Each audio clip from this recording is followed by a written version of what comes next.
بلا کسی تاخیر کے آپ حضرات کے سامنے مدرسے کی اگلی مدرسہ ہادہ کی اور اس پروگرام کی اگلی کڑی کو آپ حضرات کے سامنے دعوت دیتا ہوں جو قرآن کریم کی اہمیت اور فضیلت پر تقریر کرنے کے لیے آپ حضرات کے سامنے محمد نبیل سلمہ اس شہر کے ساتھ کہ جس شخص کا بھی خدمت قرآن کام ہے، جس شخص کا بھی خدمت قرآن کام ہے، جنت میں اس کے واسطے اعلیٰ مقام ہے، جنت میں اس کے واسطے اعلیٰ مقام ہے کہ وہ آئیں اور مدرسہ ہادہ کے طالبان اور اپنی تقریر پیش کریں۔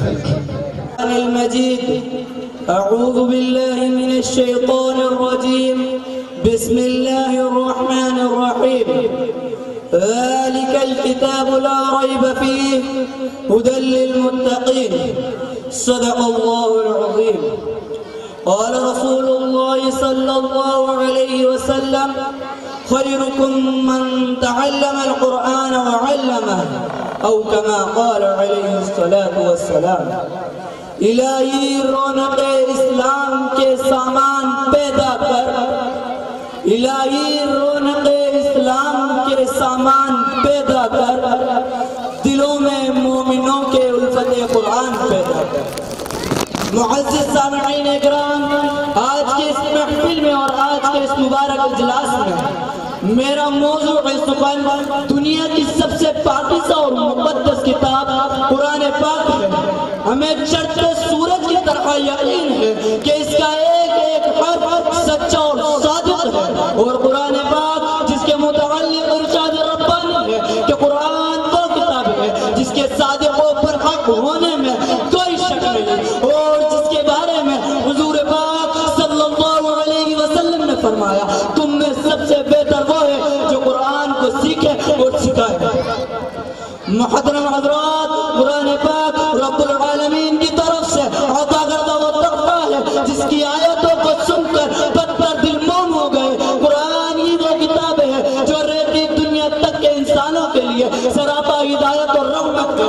یہی وہ کتاب ہے جس کا دیکھنا بھی ثواب، جس کا سننا بھی ثواب، جس کا پڑھنا بھی ثواب، یہاں تک کہ اس کا چھونا بھی ثواب ہے۔ رحمت للعالمین صلی اللہ علیہ وسلم فرماتے ہیں جو اس قرآن کو دیکھے گا اس کے گناہ معاف ہو جائیں گے، اس کی آنکھوں میں نورانیت پیدا ہوگی۔ جو اس قرآن کو سنے اس پر رحمت کی بارش ہوگی۔ جو اس قرآن کو یاد کرے وہ حافظ قرآن بن جائے گا۔ جو اس قرآن کو پڑھے گا وہ قاری بن جائے گا۔ جو اس کو سمجھ کر پڑھائے گا وہ معلم بن جائے گا۔ جو اس کا ترجمہ کرے وہ مفسرین بن جائے گا، اور جس پر عمل کرے تو ولی اللہ بن جائے گا۔ نہ گھبراؤ مسلمانوں، خدا کی شان باقی ہے۔ نہ گھبراؤ مسلمانوں، خدا کی شان باقی ہے۔ ابھی اسلام زندہ ہے، ابھی قرآن باقی ہے۔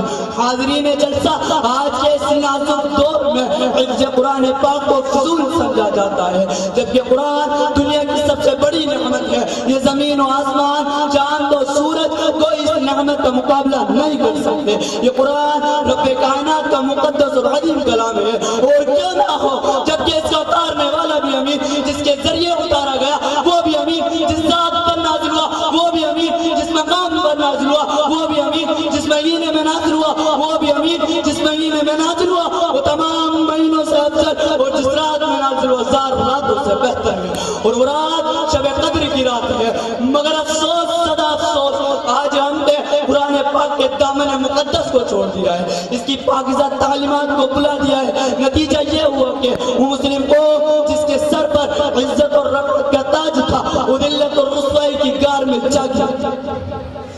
اگر قرآن کے احکام سے غفلت نہیں ہوتی، اگر قرآن کے احکام سے غفلت نہیں ہوتی، کبھی عزت نہیں چھنتی، کبھی ذلت نہیں ہوتی۔ اور قرآن ایسی کتاب ہے جس کی حفاظت کی ذمہ داری اللہ نے اپنے اوپر لے رکھی ہے، اور قیامت تک اس میں کوئی اے قول خدا، اے قول رسول فرمان نہ بدلا جائے گا۔ اے قول خدا، اے قول رسول فرمان نہ بدلا جائے گا۔ بدلے گا زمانہ لاکھ مگر قرآن نہ بدلا جائے گا۔ معزز سامعین اکرام، سمجھو اور ہوشیار ہو جاؤ، غفلت کا پردہ چاک کرو، قرآن پاک سے واسطہ ہو جاؤ، ورنہ یاد رکھو اس قرآن کی تاریخ ہمیں کبھی محرم نہیں کر سکتی۔ خدا نہ خواستہ آج ہم نے اپنے بچوں کو 2 پیسوں کے لالچ میں دین اور قرآن پاک کی تعلیمات سے دور رکھا، اور ہماری نظر آخرت کی نعمتوں کے بجائے دنیاوی ڈگریوں پر رہی۔